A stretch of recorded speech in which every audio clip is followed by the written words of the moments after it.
جھوٹا نہیں ہو سکتا. اور منافق کی سب سے بڑی نشانی کیا ہے کہ وہ جھوٹا ہوتا ہے. تو یہاں پر اللہ تعالیٰ نے جھوٹ کو بڑا ہائی لائٹ کیا ہے کہ جھوٹ سے بچنا چاہیے. ہمارے یہاں بہت عام ہے کہ جی یہ جوڑا کتنے کا لیا, وہ لیا 1000 کا ہوگا لیکن بتایا وہ 1500 یا 2000 کا جائے گا.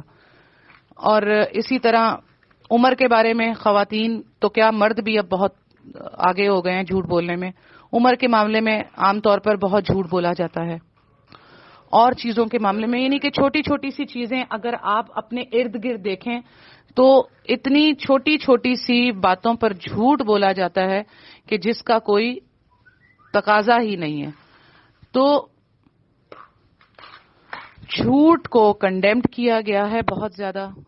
چاہے کتنی بڑی سے بڑی بات ہو سچ بولنا چاہیے, کیونکہ نبی صلی اللہ علیہ وآلہ وسلم نے فرمایا کہ مسلمان کبھی جھوٹا نہیں ہو سکتا. اور سب کچھ ہو سکتا ہے, چور ہو سکتا ہے, زناکار ہو سکتا ہے, اور بہت سی برائیاں اس میں ہو سکتی ہیں انسان ہونے کی وجہ سے, لیکن وہ جھوٹا نہیں ہوتا. مسلسل جو جھوٹ بولتا ہے اسے جھوٹا کہہ دیا جاتا ہے, کیونکہ اللہ کے ہاں وہ اتنا جھوٹ بولتا ہے, اتنا جھوٹ بولتا ہے کہ جھوٹا لکھ دیا جاتا ہے. اور ایک انسان ہمیشہ سچ بولتا ہے, سچ بولتا ہے, سچ بولتا ہے کہ اللہ کے ہاں اسے سچا لکھ دیا جاتا ہے.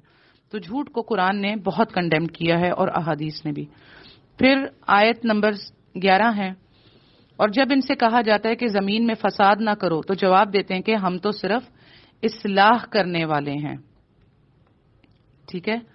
اب یہاں پر کیا ہے کہ جب ان منافقین سے کہا جاتا ہے کہ تم زمین پر فساد نہ کرو, یعنی کہ جب ان کو بھانپ لیا جاتا تھا, صحابہ کرام ان کی حرکتوں کو پہچان جاتے تھے تو ان کو الگ سے کہتے تھے کہ تم لوگ اس طرح کیوں کر رہے ہو, کیونکہ منافقین کا کردار یہی رہا ہے کہ وہ فساد پھیلاتے تھے, ادھر کی ادھر لگاتے تھے بات, ایک مومنوں کے آپس میں جو ہے لڑائی کرانے کے لیے جھوٹ کو بھی استعمال کرتے تھے اور اس طرح کی حرکتیں کرتے تھے کہ یہ آپس میں لڑیں اور فساد پھیلے. جیسے کہ آج کل بھی لوگ ہیں, اور یہ کام علماء جو ہیں وہ بہت حد تک, کچھ علماء, میں سب علماء کی بات نہیں کر رہی, جو علماء سو ہیں جنہیں علماء سو کہا گیا, وہ بھی یہی کہتے ہیں کہ ہم تو جی زمین پر تبلیغ کر رہے ہیں اور اصلاح کر رہے ہیں, جبکہ حقیقت میں وہ فساد کرنے والے ہیں. نبی صلی اللہ علیہ وسلم نے فرمایا کہ آخری وقت میں اتنے فتنے نازل ہوں گے, اور یہ فتنے آسمان سے اتنے نازل ہوں گے, اور آسمان کے نیچے بدترین مخلوق جو ہے وہ علماء کی ہوگی. یہ فتنے انہی میں سے نکلیں گے اور انہی میں واپس چلے جائیں گے. ٹھیک ہے نا, یہ حدیث میں آپ کو بتا رہی ہوں. تو آج کل کیا ہے, علماء کی بھرمار ہے جو کہ اصلاح کرنے کی جگہ زمین پر فساد کرنے کی وجہ بن گئے ہیں. تو اسی طرح جو لوگ کہتے ہیں کہ ہم زمین پہ اصلاح کر رہے ہیں, اصل میں وہ فساد کرنے والے ہوتے ہیں. وہ آپ کو پتا چل جائے گا جو قرآن اور حدیث سے ہٹ کر فرقوں میں بٹے ہوئے ہوں گے اور مختلف مسلک میں بٹے ہوئے ہوں گے کہ جی ہمارا مسلک تو یہ ہے, ہمارا مسلک فلاں ہے, ہمارا مسلک فلاں ہے, ہمارا فرقہ فلاں ہے, ہمارے جو شیخ ہیں وہ فلاں ہیں, ہمارے جو ہیں وہ فلاں ہیں, انہی کی بات صحیح ہے اور ہم انہی کی مانیں گے, اور فلاں 4 اماموں میں سے ہمارا امام مخصوص امام یہ ہے.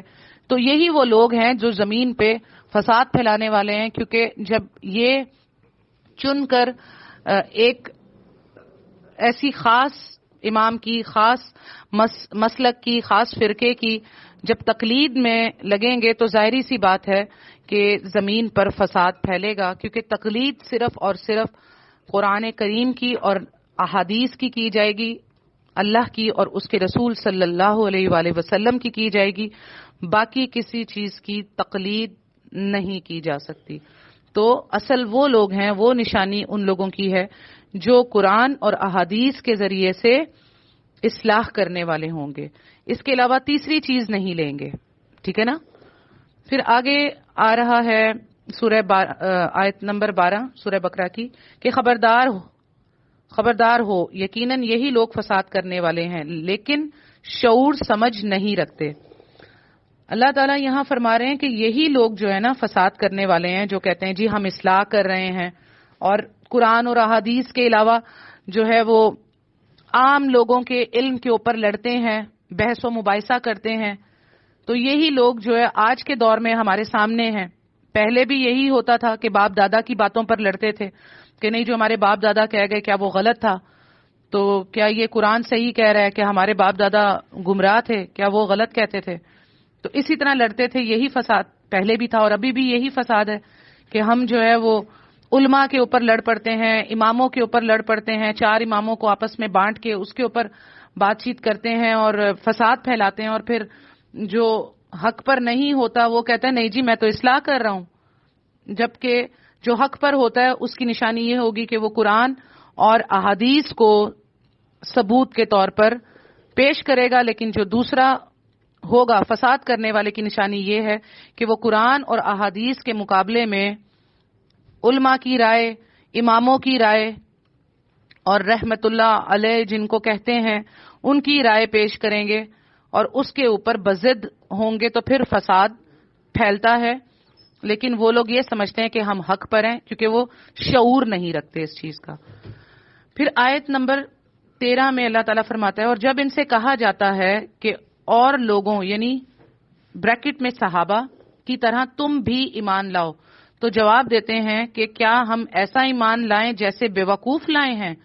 خبردار ہو جاؤ یقیناً یہی بیوقوف ہیں لیکن جانتے نہیں.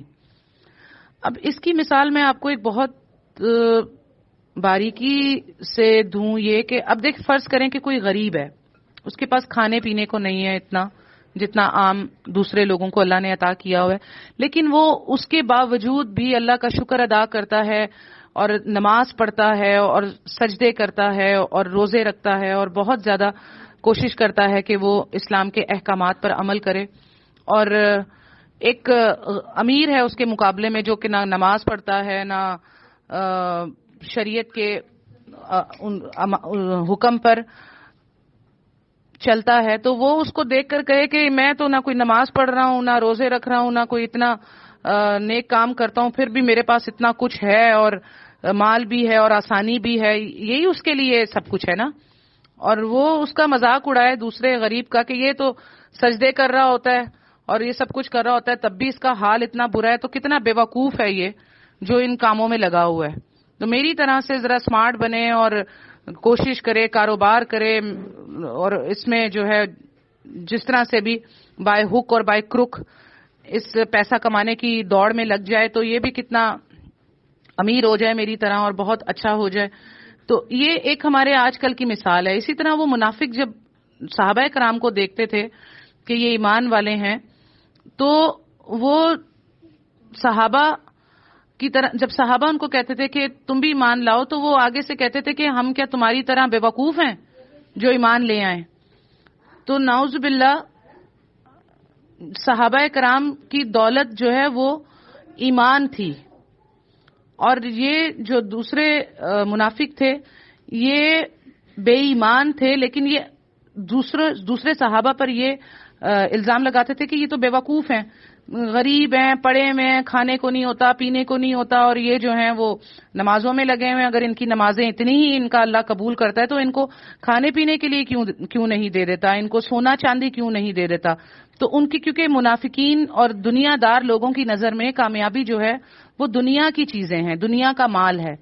تو اللہ تعالیٰ نے یہاں پر خبردار کا لفظ استعمال کیا کہ خبردار ہو جاؤ یہی لوگ بے وقوف ہیں, کیونکہ یہ علم ہی نہیں رکھتے ایسی چیز کا. تو یہاں پر یہ یاد رکھیے گا کہ کسوٹی ایمان کی مال و دولت نہیں ہے, اصل میں تقوی اور پرہیزگاری ہے جس کو ہمیں اپنے دلوں میں راسخ کرنا ہے. آیت نمبر 14 میں اللہ تعالیٰ فرما رہے ہیں اور جب ایمان والوں سے ملتے ہیں تو کہتے ہیں کہ ہم بھی ایمان والے ہیں, اور جب اپنے بڑوں کے پاس جاتے ہیں تو کہتے ہیں کہ ہم تو تمہارے ساتھ ہیں, ہم تو ان سے صرف مذاق ہی کرتے ہیں. اب یہاں پر اللہ تعالیٰ کیا فرما رہے ہیں کہ کیا کرتے تھے منافقین جب صحابہ کرام کے پاس آتے تھے تو کہتے تھے کہ ہم تو آپ کے ساتھ ہیں, بالکل نبی صلی اللہ علیہ وسلم اللہ کے رسول ہیں اور سچے ہیں, بالکل ہم ان کے اوپر جو ہے ایمان لاتے ہیں, ہم گواہی دیتے ہیں کہ وہ اللہ کے رسول ہیں. لیکن کیا کرتے تھے جب اپنے شیاطین جب سرداروں کے پاس جاتے تھے تو ان سے کیا کہتے تھے کہ ہم تو ان لوگوں سے مذاق کر رہے ہیں، ہم ان کے ساتھ نہیں ہیں، ہم آپ کے ساتھ ہیں. تو اصل میں کون تھے؟ یہ منافقین تھے. تو منافق کی کیا معاملہ ہوتا ہے کہ جھوٹ بھی بولتا ہے اور بے ایمانی بھی کرتا ہے، امانت رکھی جائے تو خیانت بھی کرتا ہے. تو کیا ہوتا تھا کہ جب وہ ایمان والوں کے ساتھ بیٹھتے تھے تو ان کی بہت سی باتیں ان کے پاس امانت ہو جاتی تھی، لیکن وہ کیا کرتے تھے؟ وہی ایمان والوں کی باتیں جا کے اپنے سرداروں کو، شیاطین سرداروں کو بتاتے تھے، جس کی وجہ سے کہ وہ امانت میں خیانت بھی کرتے تھے. تو یہ ان کا، اور آج کل بھی بہت سے لوگوں کا یہی معاملہ ہوتا ہے کہ جب وہ ایک جگہ بیٹھتے ہیں رشتہ داروں میں تو کہتے ہیں آپ نے اس دن بات بالکل ٹھیک کی تھی، وہ غلط تھا. اور جب دوسرے فریق کے پاس بیٹھتے ہیں تو کہتے ہیں نہیں نہیں نہیں جی آپ نے بالکل صحیح بات کی تھی، وہ غلط تھا. تو کیا کرتے ہیں؟ وہ فساد کا راستہ اختیار کرتے ہیں اور فساد پھیلاتے ہیں. تو ایسے لوگوں کو کہ جو ادھر اور ادھر جا کر ایسی باتیں کرتے ہیں تو ان کے لیے اللہ ہی کافی ہے، اللہ ان کو بہتر طور پر جانتا ہے. آیت نمبر 15 میں اللہ تعالیٰ بھی ان سے مذاق کرتا ہے اور انہیں ان کی سرکشی اور بہکاوے میں اور بڑھا دیتا ہے. اللہ تعالیٰ، اس کا مطلب یہ ہے کہ اللہ تعالیٰ بھی ان سے مذاق کرتا ہے. اس کا مطلب ایک تو یہ ہے کہ جس طرح مسلمانوں کے ساتھ وہ لوگ مذاق کرتے تھے، اللہ تعالیٰ بھی ایسا ہی معاملہ کرتا ہے ان کے ساتھ کہ ان کو ذلت میں مبتلا کر دیتا ہے. ٹھیک ہے نا؟ اور ان کو ایسی ذلت میں مبتلا کر دیتا ہے کہ جس کی وجہ سے وہ اس منافقت سے اور اس چیز سے، اس کفر سے باہر ہی نہیں آتے. تو اللہ بھی ان کے ساتھ مذاق کرتا ہے اور انہی کی سرکشی اور بہکاوے میں انہیں بڑھا دیتا ہے. اور اللہ تعالیٰ کیا کرتا ہے؟ ایسے لوگوں کو جو برائی کا دروازہ کھولتے ہیں تو اللہ تعالیٰ ان کے لیے برائی کے دروازے کو، آگے کے دروازے بھی کھولتے چلا جاتا ہے تاکہ وہ اس میں اور بڑھ جائیں، اپنی سرکشی میں اور بڑھ جائیں. اور پھر اللہ تعالیٰ ایک وقت آتا ہے کہ اس سرکشی میں ان کی رسی کھینچ لیتا ہے اور وہ بہت بری ہوتی ہے. آیت نمبر 16، یہ وہ لوگ ہیں جنہوں نے گمراہی کو ہدایت کے بدلے میں خرید لیا، نہ تو ان کی تجارت نے ان کو فائدہ پہنچایا اور نہ یہ ہدایت والے ہوئے. اللہ تعالیٰ کن کی بات کریں؟ یہ وہ لوگ ہیں جنہوں نے گمراہی کو ہدایت کے بدلے میں خرید لیا. جیسے کہ منافق تھے، انہوں نے کیا کیا؟ گمراہی خرید لی ہدایت کے بدلے. کہ وہ اتنے بد نصیب تھے کہ نبی صلی اللہ علیہ وآلہ وسلم کی موجودگی بھی ان کو فائدہ نہ دے سکی، کہ جن کی سراپا وجود ہدایت کی روشنی تھا، اس روشنی سے بھی وہ اندھیرے میں رہے. تو یہ کون لوگ ہیں؟ جو بہت ہی گرے ہوئے، جن کے اندر سے کیا کہنا چاہیے کہ ضمیر مردہ ہو چکے ہوتے ہیں، مر چکے ہوتے ہیں، کہ جن کے سامنے روشنی ہو تو ان کو تب بھی وہ روشنی اندھیرا ہی لگتی ہے، نظر نہیں آتی. تو یہ وہ لوگ تھے جنہوں نے گمراہی کو ہدایت کے بدلے میں خرید لیا تھا. یہ وہ منافق تھے. اور جیسے آج بھی ہیں، آج ہم سو کالڈ مسلم ہیں، کلمہ پڑھتے ہیں، قرآن کو اپنی کتاب سمجھتے ہیں، لیکن جب تک اس کو پڑھتے نہیں، اس کو سمجھتے نہیں، اس پر عمل نہیں کرتے، اور پھر سب سے بڑھ کر آپ پڑھ بھی لیں، سمجھ بھی لیں، عمل بھی کر لیں، اور آپ اس کو دوسروں تک نہیں پہنچائیں گے تو آپ گمراہی میں ہی ہیں. کیونکہ اس کو پڑھ کر عمل کر کے آگے پہنچانا ہے. اصل کام یہ ہے ایک مسلمان کا، چاہے وہ عورت ہو یا مرد ہو، اس کا یہی کام ہے. کیونکہ نبی صلی اللہ علیہ وآلہ وسلم نے فرمایا علم کا حاصل کرنا ہر مرد اور عورت پر فرض ہے، سنت بھی نہیں، فرض ہے. ٹھیک ہے نا؟ تو جب ہمیں علم حاصل ہوگا تو ہم سب سے پہلے کیا کریں؟ قرآن کا علم حاصل کریں، حدیث کا علم حاصل کریں اور اسے آگے پہنچائیں تاکہ ہم روشن ہو جائیں، ہمارے دل اور آنکھیں، اور ہم اسے آگے پہنچائیں. تو کیا کیا ہم نے؟ گمراہی کو چھوڑ کر ہدایت خرید لی ہے نا. تو یہاں پر اس کا اپوزٹ اللہ نے لکھا ہے کہ یہ وہ لوگ ہیں جنہوں نے گمراہی کو ہدایت کے بدلے میں خرید لیا، بس نہ تو ان کی تجارت ان کو فائدہ پہنچایا اور نہ یہ ہدایت والے ہوئے. تو ہمیں اس کا الٹ کرنا ہے نا، کہ ہمیں ہدایت حاصل کرنی ہے اور پھر اس سے فائدہ حاصل کرنا ہے. اسی ہدایت سے ہم نے تجارت کرنی ہے جس سے ہماری ترقی ہوگی، مال بڑھے گا، ایمان کا مال بڑھے گا، ہے نا، پیسوں والا مال نہیں. اور ہم ہدایت والے ہو جائیں گے۔ پھر اللہ تعالیٰ آیت نمبر 17 میں فرماتے ہیں کہ ان کی مثال اس شخص کی سی ہے جس نے آگ جلائی، بس آس پاس کی چیزیں روشنی میں آئی ہی تھی کہ اللہ نے ان کے نور کو لے لیا اور انہیں اندھیروں میں چھوڑ دیا جو نہیں دیکھتے۔ اچھا، اس آیت سے مراد کیا ہے کہ اس کی حضرت عبداللہ بن مسعود رضی اللہ تعالی عنہ نے اس کے بارے میں اس کا مطلب یہ بیان فرمایا کہ جب نبی صلی اللہ علیہ وسلم مدینہ تشریف لائے تو کچھ لوگ مسلمان ہو گئے لیکن پھر جلد ہی منافق ہو گئے۔ ان کی مثال اس شخص کی سی ہے جو اندھیرے میں تھا، اس نے روشنی جلائی جس سے اس کا ماحول تو روشن ہو گیا اور مفید اور نقصان دہ چیزیں اس پر واضح ہو گئیں، کیونکہ ظاہری سی بات ہے جب آپ اندھیرے میں روشنی جلاتے ہیں تو روشنی کے علاوہ جو باقی جگہ ہوتی ہے وہ اندھیرے میں ہوتی ہے، تو آپ کو پتہ چل جاتا ہے کہ روشنی کیا ہے اور اندھیرا کیا ہے، یعنی ہدایت کیا ہے اور گمراہی کیا ہے۔ تو ماحول تو روشن ہو گیا اور مفید اور نقصان دہ چیزیں بھی واضح ہو گئی، لیکن وہ بہت کم دیر کے لیے، اور پھر روشنی بجھ گئی ان کے اپنے اعمال کی وجہ سے، اور وہ حسب سابق، جیسے وہ پہلے تاریکی میں تھے پھر وہ تاریکیوں میں چلے گئے۔ یہی حال منافقین کا تھا، پہلے وہ شرک کی تاریکی میں تھے، مسلمان ہوئے تو روشنی میں آ گئے، حلال و حرام اور خیر و شر کو پہچان گئے، لیکن پھر وہ دوبارہ کفر و نفاق کی طرف لوٹ گئے تو ساری روشنی چلی گئی۔ کتنی پیاری اس کی تفسیر کی حضرت عبداللہ بن مسعود نے اس آیت کی، آیت نمبر 17 کی، کہ کیا ہوا کہ تھوڑی دیر کے لیے روشنی جلائی تھی اور پھر وہ واپس گمراہی میں چلے گئے۔ اور اس کا دوسرا معنی اور مطلب جو آتا ہے تفاسیر میں وہ یہ بھی ہے کہ وہ مسلمانوں کو منتشر کرنے کے لیے بھی ایسا کرتے تھے کہ صبح کو ایمان لاتے تھے اور رات میں واپس جو ہے کافر ہو جاتے تھے، تاکہ لوگ کہیں کہ اچھا ایسی کیا بات ہے اسلام میں، انہوں نے ضرور کوئی برائی دیکھی ہوگی جو یہ ایمان لائے اور انہوں نے نبی صلی اللہ علیہ وسلم کی گواہی دی اور اب یہ پھر واپس اپنے ہی پرانے دین کی طرف، دین تو نہیں کہنا چاہیے، مذہب کی طرف لوٹ گئے، تو ضرور اسلام میں کوئی برائی ہوگی۔